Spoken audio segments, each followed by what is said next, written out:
नमस्ते विद्यार्थी मित्रों। विषय हिंदी, कक्षा 6। अगले तास में हमने एक इकाई पढ़ी थी, समझी थी, एक जगत एक लोक। आज हम उसका अभ्यास करेंगे, समझेंगे। हमारी पाठ्यपुस्तक पाना नंबर 7 पर कुछ अभ्यास शीर्षक देके कुछ प्रश्न दिए गए हैं। आज मैं आपको वह समझाऊंगी कैसे लिखे जाते हैं। प्रश्न नंबर 1, निम्नलिखित प्रश्नों के उत्तर दीजिए। प्रश्न नंबर 1 है, एक जगत एक लोक ऐसा कवि ने क्यों कहा है? तो यहाँ पर एक जगत एक लोक शीर्षक देकर कवि एकता की बात बताते हैं। यह संसार एक मानव लोक है। हम सब मनुष्य से एक मानव समुदाय बना हुआ है जिसे मानव लोक कहा जाता है। एक ही चंद्रमा यह सारे संसार में अपनी चांदनी फैलाता है।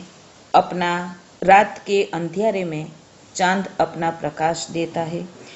एक ही सूर्य सारे संसार को प्रकाशित करता है। दिन में सूर्य का जो प्रकाश है, सूर्य का जो ताप है, वो हम सब सहते हैं। दुनिया के सभी लोग एक ही धरती मतलब एक ही पृथ्वी पर हम सब बसे हुए हैं, रहते हैं। ठीक उसी तरह हम सब मानव को या तो मानव लोक को ऊपर एक छत की तरह बड़ा सा आसमान मतलब गगन मिला हुआ है, आकाश मिला हुआ है।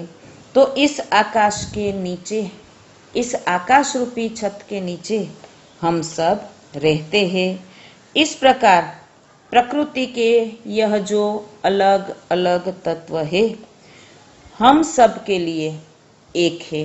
हम उसे बांट नहीं सकते, हम उसका बंटवारा नहीं कर सकते। इसीलिए कवि ने एक जगत एक लोक कहा है। प्रश्न नंबर 2, एक रक्त का अर्थ समझाइए। यहाँ पर एक रक्त का अर्थ होगा कि हमारा यह जो मानव शरीर बनाया गया है ईश्वर ने, भगवान ने, अल्लाह ने, तो बाहर से तो अलग अलग हम सब दिखाई देते हैं। हम सब के रूप रंग अलग अलग है। हम सब अलग अलग जाति से पैदा हुए हैं। हम सब अलग अलग गांव के, अलग अलग प्रांत के, अलग अलग शहर के, अलग अलग देश में, राष्ट्र में रहने वाले लोग हैं। फिर भी हम सब के शरीर में जो रक्त अर्थ होगा खून या तो लहू जो दौड़ रहा है, वो हम सब का कैसा है?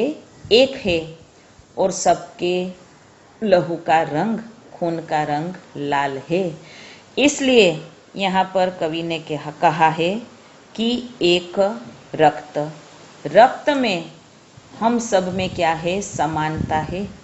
और इसी समानता के कारण हम सब मनुष्य कहलाते हैं। प्रश्न नंबर 3, हमारा धर्म क्या होना चाहिए? तो यहाँ पर कवि ने बताया है, काव्य में कहा है कि हम सब की प्रगति हो। प्रगति मतलब उन्नति। हम सब का विकास हो। हम सब अपने अपने कर्म से आगे बढ़े। कर्म भी अच्छे होने चाहिए। तो इसे कहा गया है हम सब की प्रगति हो। आगे कवि ने बताया है कि न्याय मिले। हम सब मनुष्य को न्याय मिले। किसी भी बात को लेकर कभी झगड़ा हो, कलह हो, तो हमें न्याय मिलना चाहिए। हमारे साथ अन्याय नहीं होना चाहिए। और मानवता शब्द दिया गया है इकाई में। तो यह जो मानवता है उनकी रक्षा हो, बस यही हम ईश्वर से चाहते हैं। इसलिए यहाँ पर कवि ने ये तीनों की रक्षा हो, इसे हमारा धर्म माना गया है, बताया गया है। यही बस हमारा धर्म होना चाहिए। अंत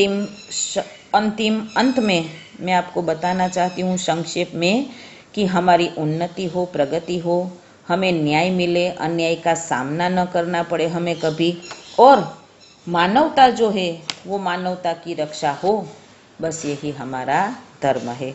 प्रश्न नंबर 4, हमारा जीवन सुख दुख की एक कहानी है, ऐसा कवि ने क्यों कहा है?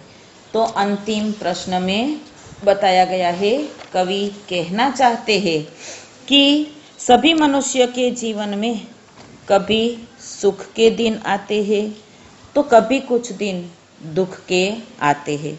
सुख दुख हमारे जीवन में सिक्के की दो तरह, दो पहलू, दो बाजू होती है। ठीक उसी तरह हमारे जीवन में भी दो बाजू है। कभी हमें सुख नसीब होता है तो कभी हमें दुख नसीब होता है। सुख में हम ज़्यादा सुखी होते हैं, दुख में हम कभी कभी दुखी हो जाते हैं। तो जीवन में बारी बारी से, मतलब एक के बाद एक सुख और दुख आते रहते हैं। इसलिए कवि ने कहा है कि हमारा जो जीवन है वो सुख दुख की एक कहानी है। मनुष्य चाहे पैसादार हो, धनवान हो, मनुष्य चाहे गरीब हो, निर्धन हो, पर सबके जीवन में कभी न कभी सुख और दुख बारी बारी से आते रहते हैं। तो हमें उसका सामना करना चाहिए। अस्तु, धन्यवाद।